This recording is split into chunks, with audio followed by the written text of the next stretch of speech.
Hello guys, we are back with our next lecture. In this lecture, let us continue with the next question. Okay, so this question belongs to GATE CSE 2008 guys. Okay, so the question is consider the following functions. So they give three different functions and they are asking the asymptotic behavior between these three. Okay, so the first step what I told you is to identify the order guys. First of all, here the first option is 2 power n, the second option is n factorial, the third option is n log n power log n, right? Yes. So by observing only, I can say one thing guys. So this thing will be absolutely less guys when compared to these two. So a few of you might be saying that how I am saying that much guaranteely, right? Yes. So let us take a small example. Okay. So let us take 100. Okay. So I think 2 power 100 cannot be calculated, right? So my bad. Let us try. Okay. It's calculated. Nice. So if we take 100, so what will be 2 power 100 guys? It is around 10 power 30, right? Yes. Okay, so for your understanding, what will be 100 factorial guys? So do you want me to solve?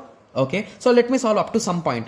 100 into 99 into 98 into 95 into, sorry my bad, 97 into 96 into 95 into 94 into 93 into 92 into 91 into 90. So I calculated around 10 numbers, right? So what are you expecting the result guys? It is a 10 power 21 already. Okay, so if you want, even I am ready to calculate for somewhat further because I want to prove it that n factorial is always greater than 2 power n. So most of you will agree that already, but I just want to prove for my satisfaction. Okay, into 89 into 87 into 86 into 85 into 84 into 83 into 82 into 81 into 80. So for sure it will be greater than 30 guys. So now it went up to 39. So still there are around 80 numbers or 70 numbers which you should multiply. So from that I think now you got an idea, right? So how n factorial is powerful when compared to 2 power n. Okay, so it is nothing but 100 power log base 200. What is the result? It is a 10 power 13. So just with this basic understanding, I think most of you will answer this question guys. There is nothing in this question. So the least value will be n log n. The next least value will be 2 power n. The next least value will be n factorial. So if you want, you can cross check with respect to graphs also or anything guys. Absolutely this way is correct. Okay. Yes. So most of the time I'll be using the substitution. I'll try for 100. Then I'll try for 10,000 and then I'll be trying for lakhs and crores guys. Okay. Yes. Okay. So these values are well known. So I'm just concluding at here. Okay. Yes. So now let us start checking the options.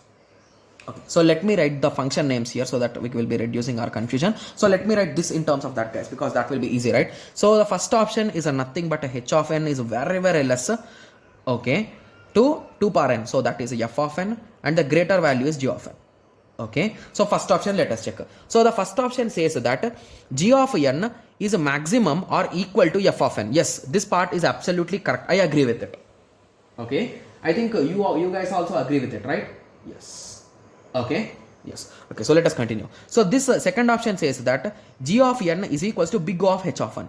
So basically this option says that h of n is greater than g of n. Is it true? No. This is absolutely wrong. Hence option A is wrong guys. Sorry for that. So let us move to option B. So option B says that g of n, omega means minimum, right? So g of n is less than f of n they are saying. G of n is less than f of n. No, that's wrong. Hence with that only I can say that this option is also wrong. Okay. Moving on to next option. So next option says that big O of f of n. It says f of n is greater than g of n. Even this is wrong. Oh my god. Now let us check option D. Option D says that f of n is greater than h of n. Yes, absolutely correct.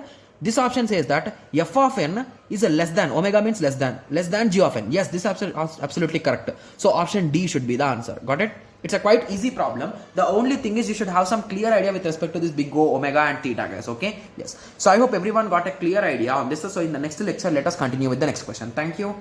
Thanks for watching. Like, share and subscribe for more awesome videos like this. Thank you.